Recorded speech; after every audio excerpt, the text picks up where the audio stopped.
فراہم کرتا ہے اور کرتا رہے گا۔ میں سمجھتا ہوں اور میرا کچھ تھوڑا سا تجربہ بھی ہے کہ جہاں آج کے دور میں جبکہ اتنا وسیع ہو گیا ہے سلسلہ، علماء پھر بھی بسا اوقات خوف زدہ ہو جاتے ہیں، ڈر جاتے ہیں گفتگو کرتے ہوئے، لیکن ذرا یاد رکھیے اور کریے کہ سن 60 میں جو شخصیت تشریف لائی پاکستان میں وہ کہیں خوف زدہ تو نہیں،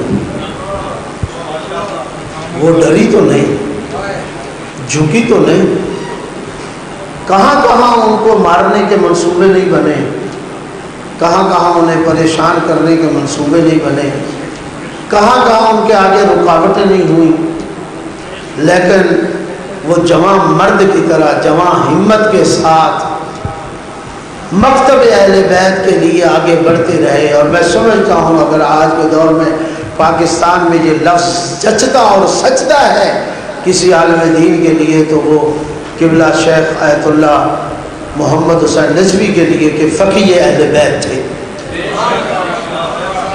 فقیہ آل محمد تھے۔ آپ نے کوئی شعبہ نہیں چھوڑا۔ کل یہاں ڈاکٹر طاہر القادری کے حوالے سے پروگرام تھا یہ ایوان اقبال میں آپ کو بالکل مختصر کر کے بات کرنا چاہتا ہوں۔ ان کی موسوعۃ القادریہ جو فی علوم الحدیثیہ کے حوالے سے جو انہوں نے 60 جلدیں لکھی اور 8 جلدوں کا یہ مقدمہ احادیث پہ کام کیا، جو بھی مقرر آیا جو بھی خطیب آیا، بہت بڑا پروگرام تھا۔ انہوں نے بتایا کہ جناب حدیث پہ ہمارے ہاں یہ کام ہوا۔ آپ جہالت سمجھ لیجئے یا تعصب سمجھ لیجئے، میں دونوں چیزیں مجھے وہاں نظر آئیں کہ یہ روشنی ڈالتے گئے اور کہتے گئے کہ جناب فلاں نے کام کیا اس میں، اور پھر ڈاکٹر طاہر القادری تک آئے، مگر کسی صاحب کو توفیق نہیں ہوئی کہ شیعہ مکتب کے علماء جنہوں نے اس شعبے میں کام کیا اور بہت بڑا کام عربی زبان میں، فارسی زبان میں، قرآن کے حوالے سے اور حدیث کے حوالے سے مکتب آل محمد کے اندر موجود ہے، اور بدقسمتی یہ ہے کہ اردو زبان میں چونکہ تعارف نہیں ہوا اور وہاں جو کوئی بھی آیا وہ اپنے حوالے سے گفتگو کرتے رہے اپنے علماء سے۔ تو 10 منٹ مجھے ملے، حافظ قاضی اللہ صفی اللہ بھی موجود تھے اور حضرات بھی، تو مجھے الحمدللہ یہ توفیق ملی۔ اور میں آپ کی خدمت میں عرض کروں، جب میں نے کہا کہ ہمارے علماء نے کام کیا اور احادیث پہ، تو اس میں جس کتاب کو میں نے پیش کیا قبلہ صاحب کا نام لے کے پیش کیا کہ 20 جلدوں میں وسائل شیعہ کا ترجمہ اردو زبان میں حدیث پہ شیخ محمد حسین نجوی رحمۃ اللہ علیہ، یہ کل کی بات ہے۔ اور اگر آپ اٹھائیں حوضے کو دیکھیں، اگر آپ نجف اور قم، ایران اور عراق اور شام اور لبنان کے علماء کو آپ اٹھائیں، جتنا کام ہمارے ہاں حدیث پہ ہوا ہے، قرآن پہ ہوا ہے، موضوعات پہ ہوا ہے، قرآن کے موضوعات، تفسیر موضوعی اب ہمارے ہاں الحمدللہ بہت زیادہ ہے، احادیث کے اندر موضوعات پہ کام ہوا ہے۔ لیکن کل مجھے احساس ہوا، میں آپ کی خدمت میں یہ درد دل کہہ رہا ہوں، کل مجھے احساس ہوا، میں نے ساری چیزیں چھوڑ دی وقت ایک بات بچانے کے لیے، کل مجھے احساس ہوا کہ یا تعصب کی نگاہ پر، بغض اور کینے کی وجہ سے مکتب تشیع کے علماء نے جو کام حدیث اور قرآن پہ کیا، یا بغض کی وجہ سے نہیں بتایا جا رہا، یا وہاں جہالت تھی مکتب تشیع کے حوالے سے۔ اور میں نے وہاں بھی عرض کیا کہ جاؤ، میں نے پھر ان کی کتابوں کا حوالہ دیا کہ جاؤ دیکھو آپ کی سیاستہ میں 16,000 احادیث سیاستہ میں مکتب تشیع کے راوی ہیں، اور اگر پوری سیاہ جو 50 سیاہ سے زیادہ ہیں تو 60,000 راوی شیعہ ہیں، 60,000 حدیثیں ہیں جن کو آپ کے مکتب مانتے ہیں۔ اور یہ تو ایک میں نے چوٹ بھی علمی لگائی نا. میں نے کہا آپ کے ہاں جو معیار ہے روایت کو اور حدیث کو قبول کرنے کا، ان میں پہلی شرط یہ ہے کہ وہ مسلمان ہو، دوسری شرط یہ ہے کہ وہ عادل ہو، تیسری شرط وہ امین ہو، اور باقی شرطیں چلتی ہیں، حدیث تب قبول ہوگی. یہ 16,000 یا پوری 50 سیاہ میں 60,000 احادیث شیعہ اگر قبول کی جاتی ہیں تو پھر یہ چوٹ تھی جو اس وقت اس انداز سے موقع نہیں تھا کہ میں کھل کے بات کرتا، لیکن میں نے کہا یہ شیعہ حدیث ہیں، کیا آپ نکالتے ہیں ان کو اپنی کتابوں سے؟ اس کا وہ مسلمان بھی، وہ امین بھی، وہ عادل بھی. تو اگلا میرا سوال حق بنتا تھا جو میں ان سے کرتا، چونکہ ٹائم بھی نہیں تھا اور میں مناظرے کا رنگ بھی نہیں، کہ اگر مسلمان بھی ہیں اور امین بھی ہیں، عادل بھی ہیں، تبھی حدیثیں قبول کر رہے ہیں، تو پھر جو کفر اور شرک کی فیکٹریاں کہاں سے؟ کو بات سمجھ آئی نا؟ یہ کفر و شرک کی فیکٹریاں کہاں سے؟ لیکن ایک بات میں آپ کی خدمت میں عرض کروں گا کہ جہاں کفر و شرک کی فیکٹریاں کھلی ہیں اور لگ رہی ہیں تشیع پہ، اس میں کچھ ہمارے جاہلوں کا کسی حد تک میں کہوں گا کردار اور حصہ ہے. لیکن اگر پاکستان اور ہندوستان اردو زبان میں کسی نے اس شرک کے لبادے کو اور کفر کے لبادے کو اور پھر اس قسم کے اور لباسوں کو مکتب تشیع کے لباس کے اوپر جو شیعوں کے اوپر چڑھ چکا تھا برِ صغیر سے اتارا ہے کھینچ کر، تو وہ کوئی اور نہیں ہے، وہ شیخ محمد حسین نجفی، وہ کوئی اور آدمی نہیں تھا. میں کسی کی تنقید نہیں کرنا چاہتا، ہر بزرگ نے اپنا کام کیا، اپنا جتنی ذمہ داری تھی یا جتنی ان کی ہمت تھی. لیس للانسان الا ما سعی. لیکن شیخ محمد حسین نجفی کا کام بولتا ہے، بولتا رہے گا قیامت تک، اور زندہ رہے گا یہ کام.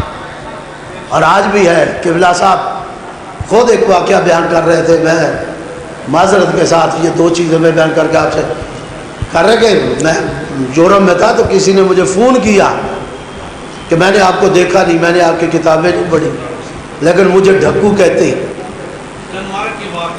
جی ڈھکو کہتے ہیں. جی آپ نے تصدیق کر دی. تو قبلہ صاحب کی زبان سے میں نے سنا، میں کسی اور سے نہیں سنا. آپ فرماتے، میں نے کہا عزیز آپ نماز پڑھتے ہوں گے؟ میں نے کہا جی میں پڑھتا ہوں. عزیز آپ داڑھی رکھتے ہی کی ہوگی؟ میں نے کہا جی میں نے رکھی. عزیز آپ کو تھوڑا سا واجبات خمس زکوٰۃ کے بھی پابند ہوں گے؟ کہا جی. تو پھر قبلہ صاحب کہتے ہیں میں نے اسے کہا پھر ڈھکو نہ کہیں تو کیا کہیں؟ یعنی کبھی آپ غور فرمائیں کہ مکتب اہل بیت میں اتنی خدمت کی کہ ڈھکو مذہب کے طور پر پیش ہوا، وَإِلَّا ڈھکو کوئی علیحدہ مذہب نہیں ہے، مذہب آل محمد ہی ہے، مکتب آل محمد ہی ہے. ہمارے ایک بھائی مولانا عطا جتوئی صاحب آپ جانتے ہیں، وہ اسی زبان سے میں نے سنا ڈیرہ غازی خان سے، وہ بھی پروفیسر ریٹائر ہوئے اور عالم دین ہیں. وہ فرماتے ایک دیوبندی پروفیسر ہمارے ساتھ تھا، ان کا کلیگ تھا، کہتا وہ شیعہ دشمنی میں کبھی مجھ سے سلام نہیں لیتا تھا، شیعہ دشمنی میں مجھ سے سلام نہیں لیتا تھا، ہاتھ نہیں ملاتا تھا، بات نہیں کرتا تھا. کافی سال سے ہم ایک کالج میں پڑھا رہے تھے. کہتے ایک دن میں موٹر سائیکل پہ کھڑا، مولانا جتوئی صاحب بتا رہے ہیں کہ کھڑا باہر نکل کے دے، میں نے دیکھا کہ وہ اس نے آ کے پروفیسر نے موٹر سائیکل ان کے سامنے آ کے کھڑا کر لیا اور اتر کے کہا تم بتاؤ تم ڈھکو والے شیعہ ہو یا کوئی اور شیعہ ہو؟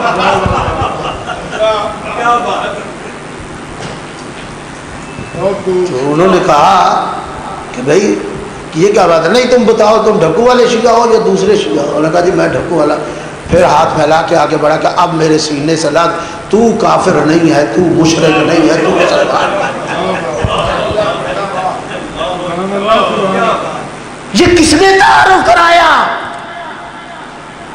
مولانا اسحاق فیصل آباد والے فرماتے ہیں کہ میں نے 2 کتابیں پڑھی، قبلہ غلام علی شاہ صاحب کی اور قبلہ ڈھکو صاحب کی، تب مجھے پتا چلا کہ شیعت کے اندر توحید کتنی مضبوط ہے.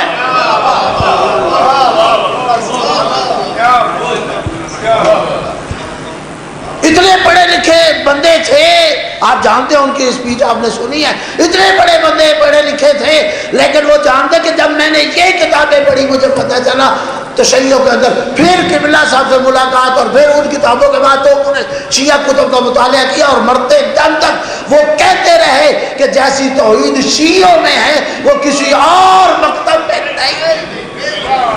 ذرا بتاؤ تو صحیح، یہ تعارف کس نے کرایا؟ یہ توحید کس نے بتائی؟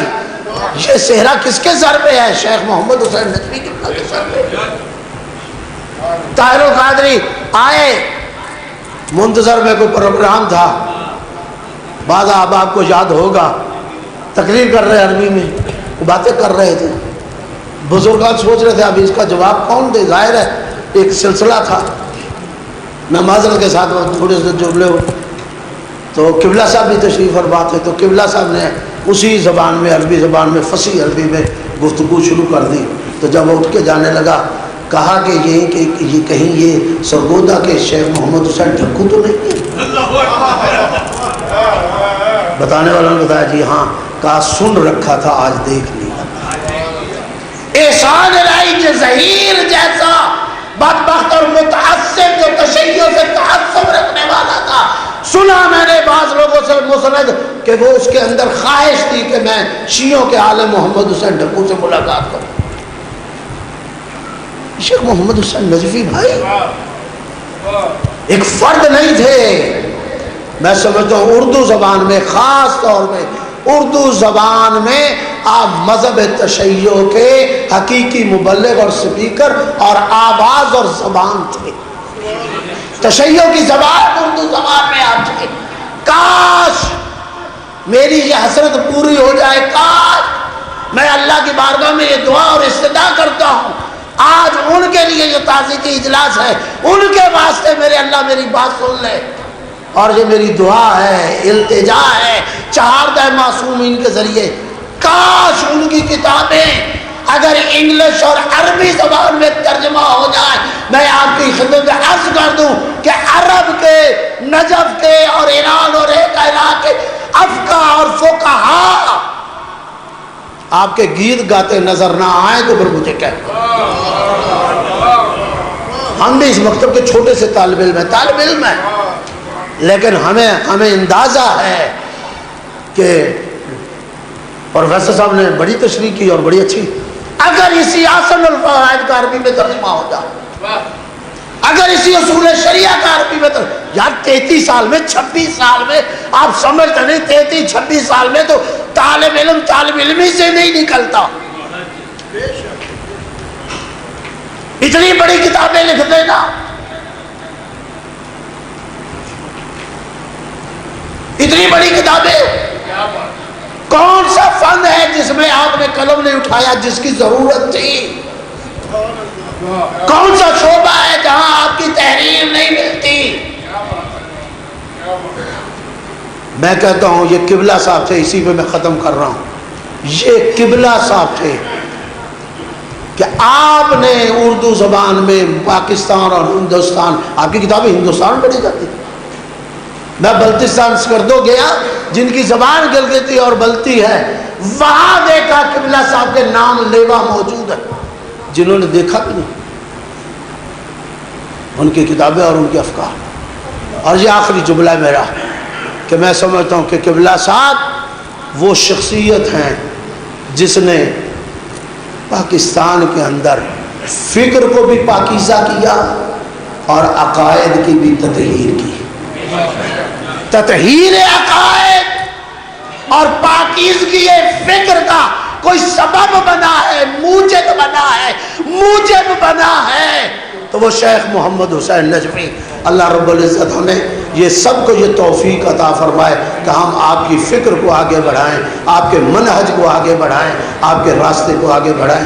میں آپ سے گزارش کرتا ہوں، جی ابھی قبلہ فرما رہے تھے تو اس کے لیے میں تمام سامعین کی خدمت میں عرض کیے دیتا ہوں، آسن الفوائد کا انگلش ترجمہ ہو چکا ہے اور چھپ بھی چکا ہے، تو اگر کسی شخص کو وہ چاہیے جو انگلش پڑھ سکتے ہیں یا کہیں دینا ہو کسی کو تو میرے پاس اس کے 300 سے 400 نسخے موجود ہیں، وہ اویلیبل ہو سکتے ہیں۔ قبلہ کے انگلش کے ترجمہ ہو چکا ہے اور آسن الفوائد کا عربی ترجمہ بھی 90% ہو چکا ہے.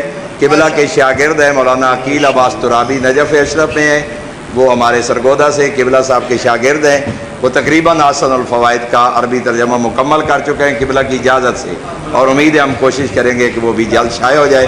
انگلش ایڈیشن موجود ہے, اگر کسی کو چاہیے تو مجھ سے رابطہ کر سکتا ہے. جو جی پھر دعا قبول ہے بر محمد و آل محمد صلوات. اللہ صلی علی محمد. ہمارے درمیان مجلس عبادت مسلمین کے رہنما علامہ حسن رضا ہمدانی صاحب موجود ہیں. میں ان سے انتہائی ادب سے ملتمس ہوں کہ اسٹیج پہ تشریف لے آئیں قبلہ, اور دیگر علماء کے ساتھ تشریف رکھیں.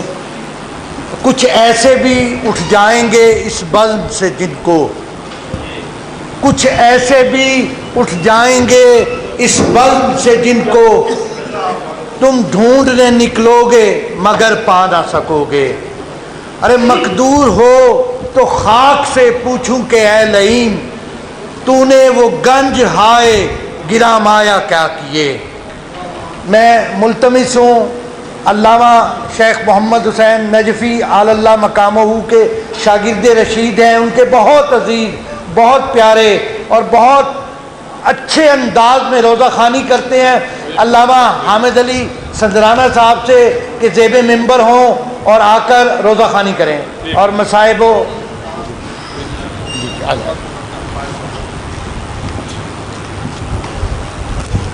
برادران ایمانی, قبل اس کے کہ قبلہ کو قبلہ نجفی صاحب کے متعلق کچھ کہنے اور مصائب پڑھنے کے لیے ممبر پہ بلایا جائے, میں ان تمام افراد رات میں وہیں ٹھہرا اور علامہ سید محمد باقر علی اللہ مقامہ نے اعلان کروایا, مسجد میں اناؤنسمنٹ ہوئی کہ آج رات مجلس سے ادا ہو. اور جب میں مجلس کے لیے جانے لگا تو استاد العلماء قبلہ سید محمد باقر علی اللہ مقامہ نے فرمایا کہ آپ نے مجلس توحید کے موضوع پر پڑھو. میں نے 1.5 گھنٹہ خطاب توحید کے موضوع پر کیا. جب مجلس ختم ہو گئی اس وقت قبلہ سید محمد باقر لوگوں کو پکڑ پکڑ کر میری طرف متوجہ کر رہے تھے اور کہہ رہے تھے کہ نجف سے بہت بڑا عالم آیا ہے, جاؤ اس سے دین سے مسائل پوچھو. جب میں نے یہ دیکھا تو میں نے خود قبلہ کی خدمت میں عرض کیا, قبلہ یہ آپ ایسا کیوں فرما رہے ہیں؟